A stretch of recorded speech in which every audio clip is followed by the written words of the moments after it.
আশা করছি সকলে ভালো আছেন এবং সুস্থ আছেন। আজকে চলে এসেছি আপনাদের সামনে ফোনের কিছু মজাদার সেটিংস নিয়ে। সর্বপ্রথম যে বিষয়টা নিয়ে আমরা আলোচনা করব, আমার এই ফোনটাতে অচেনা কোনো নাম্বার থেকে বা অপরিচিত কোনো নাম্বার থেকে যদি কল আসে, ওই কলটা কিন্তু অটোমেটিক রেকর্ড হতে থাকে। বিভিন্ন রকম প্রতারকরা কিন্তু যখন আপনাকে ফোন করবে, তখন কিন্তু সে পরিচিত নাম্বার থেকে ফোন করবে না, অচেনা বা অপরিচিত নাম্বার থেকেই কিন্তু কল করবে। তো সেই কারণেই কিন্তু আমি আমার ফোনে এমন একটা সেটিংস করে রেখেছি যে অচেনা নাম্বার বা অপরিচিত নাম্বার থেকে যদি কল আসে, আমার ওই কলটা কিন্তু মুহূর্তের মধ্যে রেকর্ড হতে থাকবে, তাও আবার ওই ব্যক্তির অজান্তে। তারপরে যে বিষয়টা নিয়ে আপনাদের সঙ্গে আলোচনা করব, আমার এই ফোনটাতে যখন কোনো কল আসে, আমার এই ফোনটা যদি সাইলেন্ট মোডে থাকে, তার সত্ত্বেও কিন্তু আমি যদি দূরে থাকি, আমি তাও বুঝতে পারি যে আমার ফোনে কল এসছে। মনে করুন আমার কাছে ফোনটা নেই, আমি ফোনটা থেকে একটু দূরে আছি, সেই মুহূর্তে যদি আমার ফোন সাইলেন্ট মোডে থাকে, আমি কিন্তু তাও বুঝতে পারি যে আমার ফোনে কল এসছে।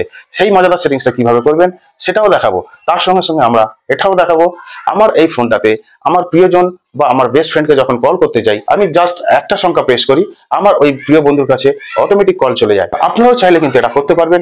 আপনি আপনার প্রিয় বন্ধু বা আপনার কলিজার মানুষকে, আপনাকে কোনো নাম্বার খুঁজতে হবে না, কোনো নাম্বার ডায়াল করতে হবে না, কন্ট্যাক্ট লিস্ট থেকে নাম্বার খুঁজেও বার করতে হবে না। আপনি জাস্ট একটা সংখ্যা প্রেস করবেন, আপনার কলিজার মানুষের কাছে, আপনার পরাণ পাখির কাছে বা আপনার প্রিয় বন্ধুর কাছে অটোমেটিক কল চলে যাবে। এই মজাদার বিষয়গুলো আপনারা কিভাবে করবেন, এই মজাদার সেটিংস গুলো আপনারা কিভাবে করবেন, চলুন আজকে ছোট্ট ভিডিওর মাধ্যমে আজকে আমরা দেখানোর চেষ্টা করব।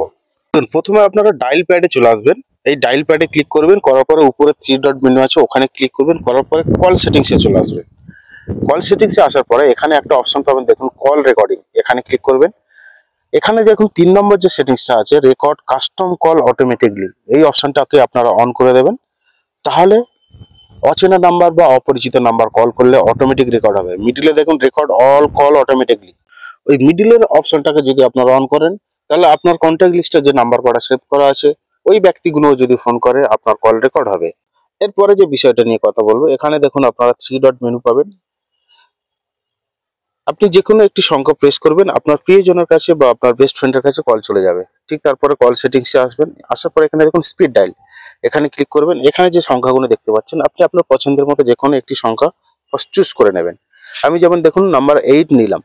নাম্বার 8 নেওয়ার পরে এখানে কন্ট্যাক্ট শো করবে, এখান থেকে আপনারা আপনার পছন্দের মতো নাম্বারটা সিলেক্ট করে নেবেন, আপনি যে নাম্বারটা সেভ করে রাখতে চাইছেন।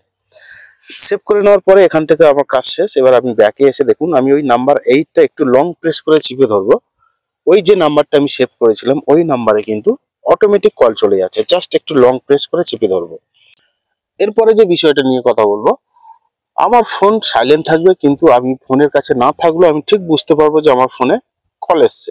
সেটিংসে আসবেন, সেটিংসে আসার পরে এখানে সার্চ করবেন প্লাস।